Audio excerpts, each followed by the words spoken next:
Bonjour à tous! N'avez-vous jamais rêvé de vendre vos produits cosmétiques? De pouvoir partager vos propres créations formulées par vos soins? On peut facilement trouver des recettes pour faire ces cosmétiques maison, mais monter son laboratoire, c'est une autre histoire. On a vite fait de se perdre dans toutes les normes et règles à respecter, entre les formules à créer, à faire valider, le laboratoire aménagé et toute l'administratif qui va autour. Mieux vaut être bien organisé pour ne pas se décourager.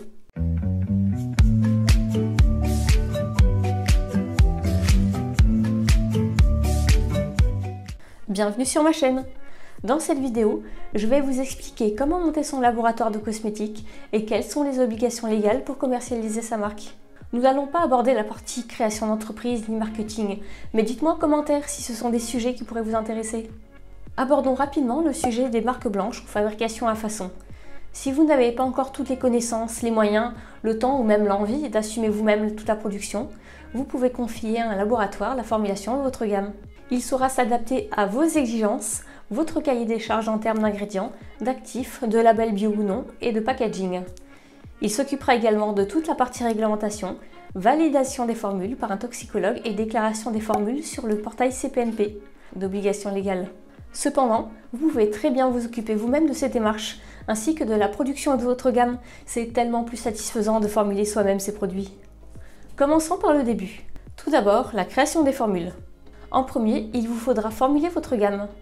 Pour cela, vous pouvez vous inspirer de recettes présentées sur les sites marchands du type Aromazone, ou si vous souhaitez des formulations plus variées, les fournisseurs professionnels proposent de très nombreuses formules à adapter à ses goûts et envoient très volontiers des échantillons de matières premières ainsi que des produits finis à tester. À vous ensuite d'adapter la formule à votre choix et à vos préférences personnelles.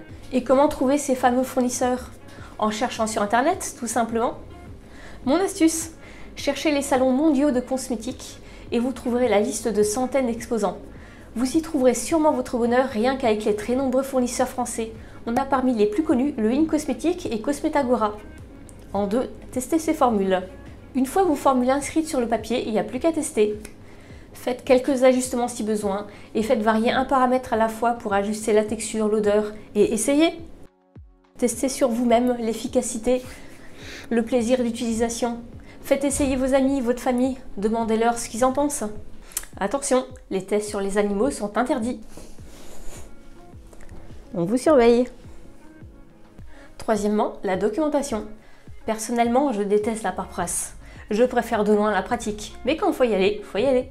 Pour chaque produit cosmétique mis sur le marché, il va falloir présenter le dossier d'information produit, ou DIP. Ce dossier présente deux grandes sections. La partie A, que vous pouvez rédiger vous-même, et la partie B, qu'il faudra faire rédiger par un toxicologue, ou par un médecin, un pharmacien, mais je préfère quand même passer par un professionnel de la cosmétique. Si vous ne souhaitez pas rédiger la partie A vous-même, vous pouvez passer par un toxicologue ou par un cabinet conseil pour l'intégralité de la rédaction du DIP. Par exemple, on a les cabinets ERTC ou CRMA. Vous pouvez très bien contacter aussi des indépendants que vous trouverez très facilement sur LinkedIn. Comptez 300 € minimum par produit pour la rédaction de la partie B et près de 1000 € par produit si vous faites rédiger l'intégralité du DIP par un expert. Au-delà du prix, je trouve super enrichissant de rédiger soi-même le DIP. On apprend à connaître vraiment ses ingrédients. Pourquoi choisir tel ou tel actif? Comment être sûr de ne pas surdoser une huile essentielle?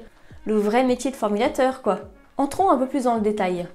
La partie A va regrouper toutes les informations dont va avoir besoin le toxicologue. La formule Linky, les ingrédients, les coordonnées de vos fournisseurs, les caractéristiques du produit fini comme le pH et la densité, l'étude de stabilité, mais également le résultat du challenge test qui établira l'efficacité du conservateur ou le type de packaging utilisé. Pas question de se retrouver avec des biphénols A dans sa crème. Il faudra également détailler les conseils d'utilisation, les quantités de produits appliqués, les utilisateurs visés comme les jeunes enfants ou les femmes enceintes, et enfin les risques liés aux ingrédients plus spécifiques comme les parfums, les huiles essentielles et tous les autres ingrédients potentiellement sensibilisants, ainsi que la présence ou non de nanoparticules et de substances cancérigènes ou CMR. On déclarera également les effets indésirables du produit fini s'il y en a. La partie B, elle, expose l'évaluation de la sécurité pour la santé humaine du produit cosmétique lui-même. Elle résumera les conclusions de l'expert, ainsi que tous les détails de son raisonnement, les avertissements si besoin, comme par exemple éviter le contour des yeux, ainsi que ses coordonnées.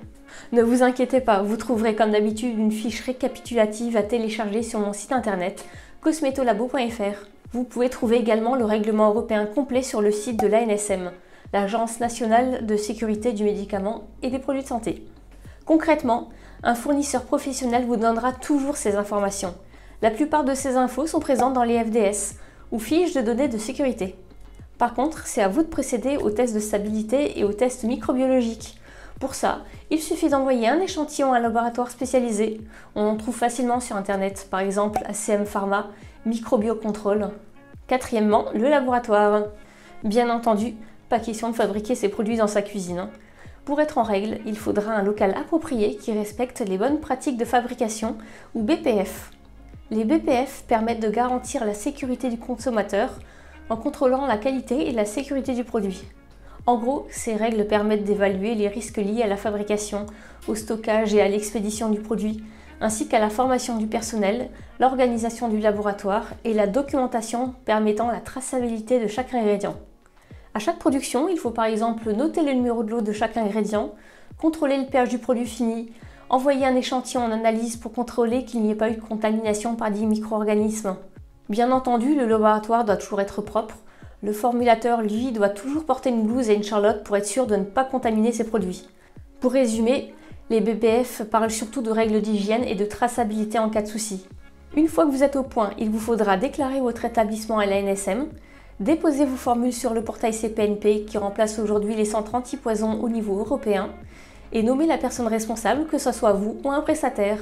J'ai fait ici un tour assez rapide sur la réglementation, mais ça permet déjà de bien dégrossir tout ce qu'il y a à savoir sur le sujet. Dans tous les cas, le toxicologue avec qui vous travaillerez sera là pour vous aider dans vos démarches.